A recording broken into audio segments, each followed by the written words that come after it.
సిద్దిపేట కాంగ్రెస్ నాయకులు నియోజకవర్గానికి నిధులు తీసుకువచ్చి అభివృద్ధి చేస్తే తాము రాజకీయాలు వదులుకోవడానికి సిద్ధంగా ఉన్నామని బీఆర్ఎస్ పట్టణ అధ్యక్షుడు సంపత్ రెడ్డి, నాయకులు మచ్చ వేణుగోపాల్ రెడ్డి అన్నారు.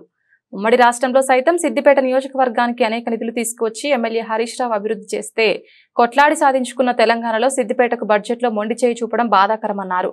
సిద్దిపేట ఎమ్మెల్యే క్యాంప్ కార్యాలయంలో ఏర్పాటు చేసిన మీడియా సమావేశంలో బీఆర్ఎస్ నాయకులతో కలిసి వారు మాట్లాడారు.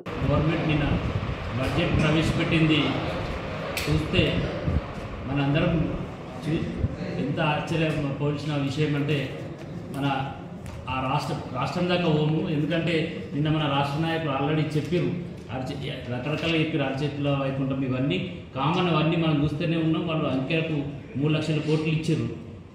నేను మా సిద్దిపేట బీఆర్ఎస్ పార్టీ తరఫున మా సిద్దిపేట కాంగ్రెస్ నాయకులను ఒకరిని అడుగుతున్నాను. ఎందుకంటే నేను రాష్ట్రం దాకా పోతలేను. వీళ్ళు నిజంగా కూడా వీళ్ళు నాయకులము, మాకు పదవులు కాదు, డెవలప్మెంటు మా నాయకుల్లాగా డెవలప్మెంట్ మీద ఆకాంక్ష ఉంటే మా ఇక్కడ ఉన్న నాయకులందరి తరఫున నేను ఒకటే చెప్తున్నా, సిద్దిపేటకు నిధులు తెండి, 6 నెలల సిద్దిపేటకు నిధులు తెండి.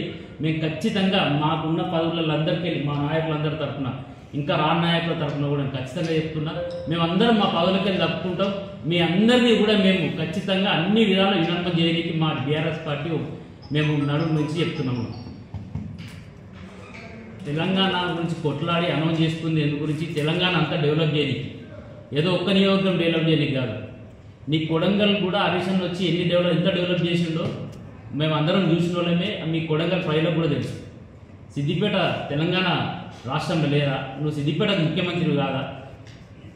ఇక్కడ సిద్దిపేట ఉన్న కాంగ్రెస్ వాళ్ళకు ఓట్లు వేయలేదా?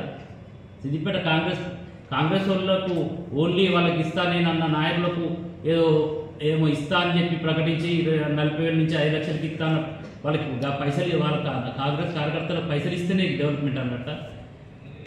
బడ్జెట్లో సిద్దిపేటకు ₹1 కూడా పెట్టింది. 1000 పడకల ఆసుపత్రి 90% మన ఎమ్మెల్యే గారు, మాజీ మంత్రి గారు 90% కంప్లీట్ చేసి దానిలో ఉన్న ఎక్విప్మెంట్స్ కూడా అన్ని పెట్టి ఏదో 10% పూర్తి చేసి రోగులకు సేవ చేసే బుద్ధి లేదు. కానీ ఏమనంటే పొద్దున్న లేస్తే తిట్టుడు. ఆ తిట్టే టైం ఏదో మా సిద్దిపేటకు 90% అయిపోయింది, ఇంకో 10% మాత్రమే ఉంది. సిద్దిపేట ప్రజలకు సేవ చేయండి అని చెప్పి మీ రాష్ట్ర సచివాలయానికి పాదయాత్ర చేసి